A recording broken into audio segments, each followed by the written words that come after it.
मुंबई महानगरपालिकेमध्ये मुंबई शहरामध्ये आणि मुंबई शहराच्या बाहेर पण अनेक ठिकाणी शासन असेल, महानगरपालिका असेल, लोकांच्या हितासाठी लोकांना देणे असलं,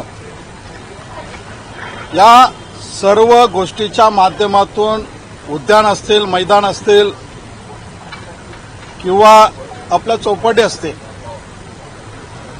ते सुशोभीकरण करण्याचं काम करत असते. जनतेचा करोडो रुपये त्याच्यावरती खर्च करून त्या ठिकाणी लोकांच्या हितासाठी, लोकांच्या मुलाबाळासाठी थोडंसं विश्रांती घेण्यासाठी हे उद्यान असतील, मैदान असतील, चौपाटी बनवले जातात. परंतु आता आपण जर पाहिलं असेल तर या ठिकाणी मोठ्या प्रमाणामध्ये जसं उद्यानामध्ये, मैदानामध्ये ओपन जिम असते, अशा पद्धतीने या उद्यानामध्ये, मैदानामध्ये, चौपाटीवरती ओपन बार सुरू झालेले आहेत. गर्दुल्ले असतील, दारुडे असतील, मोठ्या प्रमाणामध्ये या ठिकाणी यांचा वावर होतोय. अंमली पदार्थ सेवन केले जातात, दारू पिली जाते आणि यांचा त्रास या उद्यानामध्ये येत असणाऱ्या मुलाबाळांना होत असतो. आणि या ठिकाणी विशेषतः महिलांना यांच्यापासून मोठा त्रास होत असतो. आणि म्हणून जनतेच्या भावनांचा आदर करून लोकांना होत असणारा त्रास लक्षात घेऊन आज सभागृहामध्ये महाराष्ट्र शासनासमोर ह्या लोकांच्या भावना मांडण्याचा प्रयत्न आहे. आणि म्हणून या ठिकाणी उद्यान असतील, मैदान असेल, चौपाटी असेल, या ठिकाणी मुंबई महानगरपालिका असेल, महाराष्ट्र शासन असेल, ह्या लोकांच्या हितासाठी त्या ठिकाणी पोलीस तैनात करण्यात यावे, सुरक्षा रक्षक असावेत आणि अशा पद्धतीने अंमली पदार्थ असेल, दारू पिणारे असतील, यांच्यावरती कडक कारवाई करून लोकांच्या हितासाठी संरक्षण देणं गरजेचं आहे. ते सरकारने द्यावं, हा मुद्दा मी मांडलेला आहे. आपला प्रश्न बरोबर आहे, परंतु आपण या 2 वर्षामध्ये पाहिलं असेल की सुरक्षा रक्षक अतिशय कमी केलेले आहेत.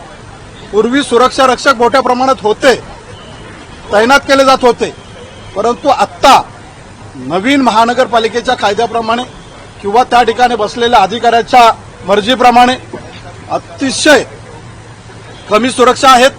आणि त्या सुरक्षा रक्षकांना जर आपण मानधन पाहिलं, मानधन तर एवढं कमी आहे की त्या ठिकाणी कुणीही यायला तयार नाही.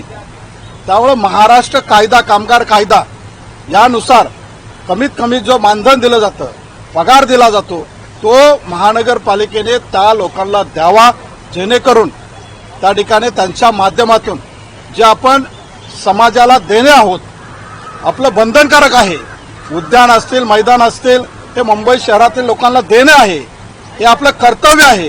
हे कर्तव्य पार पाडत असताना त्या ठिकाणी सुरक्षा रक्षक हे महाराष्ट्र कामगार कायद्याप्रमाणे त्यांना मानधन देऊन ठेवण्यात यावेत, ही माझी मागणी आहे.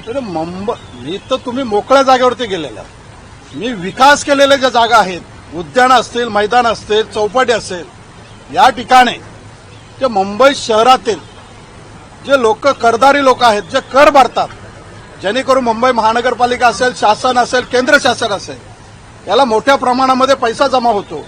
त्या लोकांचे जे बंधनकारक आहे, देणे आहे, ते आपण त्या ठिकाणी करत नाही, हे शासनाला दाखवून देतोय.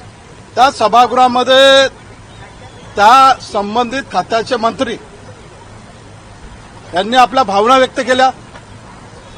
त्या प्रश्न मांडलेला जो होतो, त्या प्रश्नाच्या माध्यमातून सभागृहाचा जो सदस्य होता त्यांनी भावना मांडल्या गेलेल्या होत्या. आणि या भावना या महाराष्ट्रातील लोकांच्या आहेत. तो प्रश्न महाराष्ट्रातील लोकांच्या हिताचा होता, शेतकऱ्यांच्या हिताचा होता. आणि शेतकऱ्यांना न्याय देण्यासाठी हे सरकार कटिबद्ध आहे.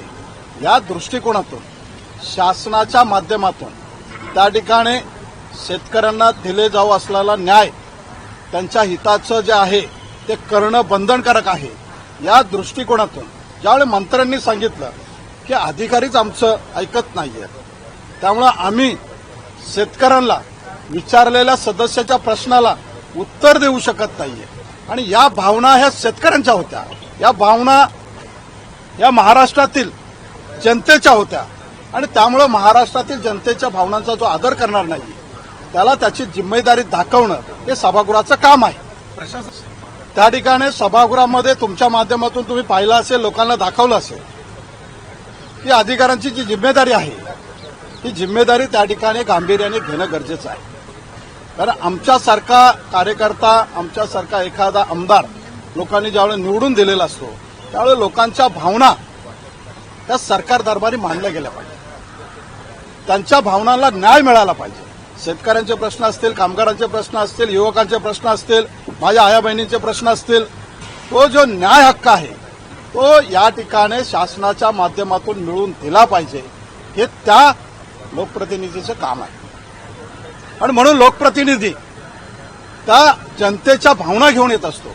त्या भावनांचा आदर करणं आणि जे कायद्याने दिलेलं आहे ते कायद्याने दिलेला न्याय तो लोकांच्या जो हक्काचा आहे ते देणं हे माझ्यासारख्या लोकप्रतिनिधीला बंधनकारक आहे, शासनाला बंधनकारक आहे आणि त्या अधिकाऱ्यांना पण बंधनकारक आहे. आणि म्हणून ज्याची जिम्मेदारी आहे त्याने आपलं कर्तव्य विसरता कामा नये.